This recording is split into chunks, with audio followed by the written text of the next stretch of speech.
And wake up and wake up and welcome to Your Health, because now it's the To Your Health segment in the show. And guess what? You've heard all during your life that dog is man's best friend.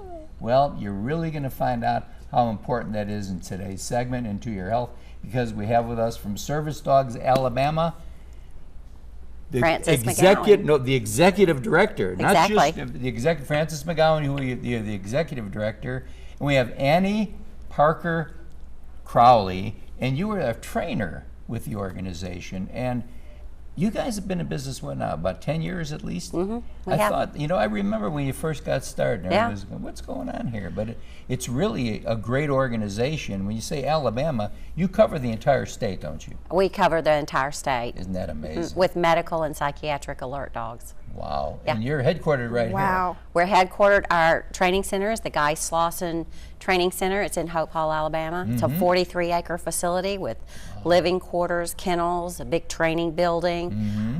It's spectacular. Can people come out there and visit? Or you not They can encouraged? come with an appointment. Okay, but that's fine. we are a working facility. Right, so right.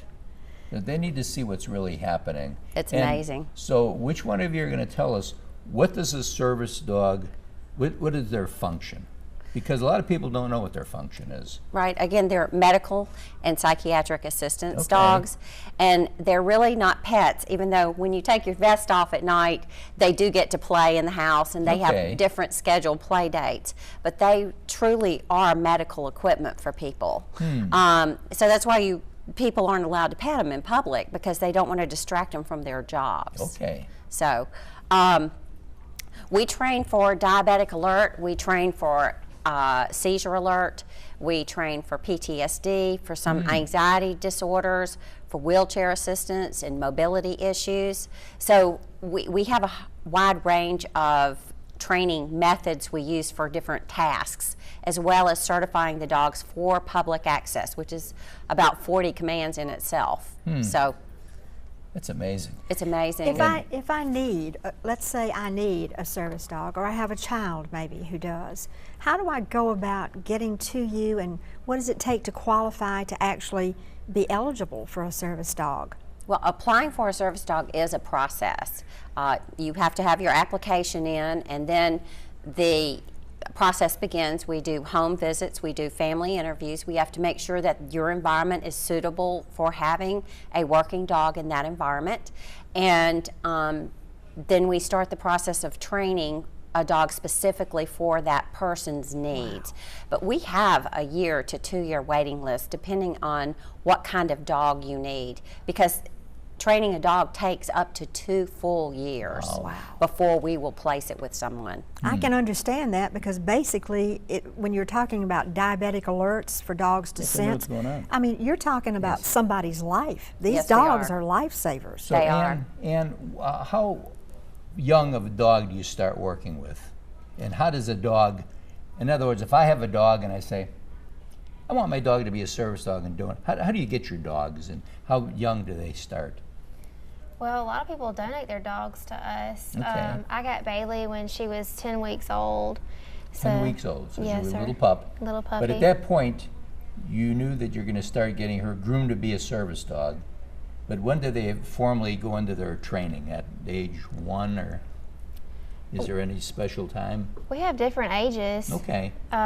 It just really just depends on when our trainer wants to send them and when their spot's open Okay. at the prison. But usually they start really early. And who trains the dogs? The inmates at the prison facility, the women's prisons facility, actually teach them what they're going to be. We have one full-time head trainer that she's the one that does the finishing and placings and everything.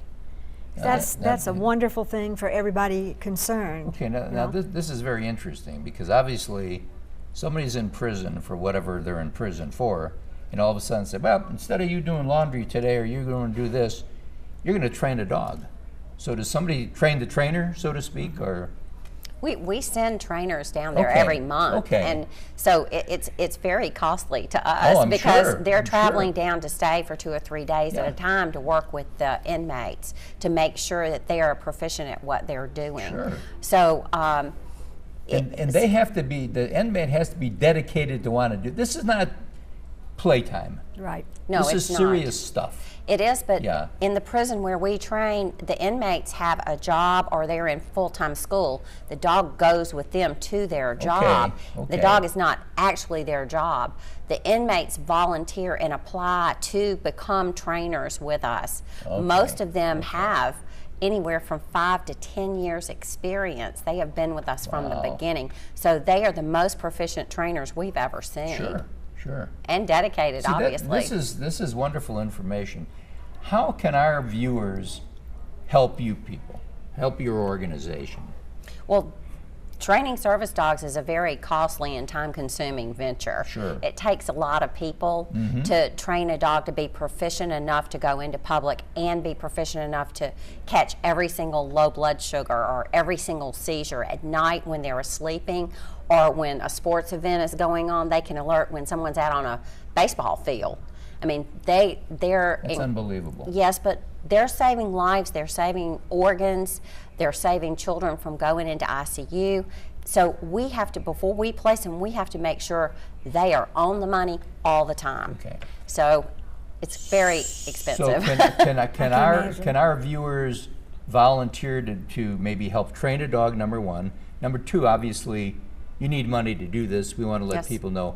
They can make, you're a nonprofit organization. Yes. They can send money to your organization. Sure. Just give us those two They things can before we send close. they can send us money, and they can go online and donate at www.servicedogsalabama.org. And we have volunteer forms on there if you want to raise a puppy. Good. We have Very little nice. puppies that need to be placed in family homes for 3 months before they start Great. formal training. Great. So And before you, Bailey, she was the WSFA kind of feature dog. She is the And you know, WSFA everybody, this Hey, is darling. Bailey, and Bailey's Sit. getting ready to do some wonderful things. She's going to go off for some special training. She's now at that point. she is. And we want to tell you, Bailey, thanks so much. Yeah. And Don't- best Ann luck. Parker's done a great job doing basics, but she's Great. ready for her formal training. Great. So. Well, thanks, Ann, for all that you Thank do, you. too. And just remember this. This is really your best friend, and it can save lives. So help these folks as much as you possibly can, and we'll be right back right after this.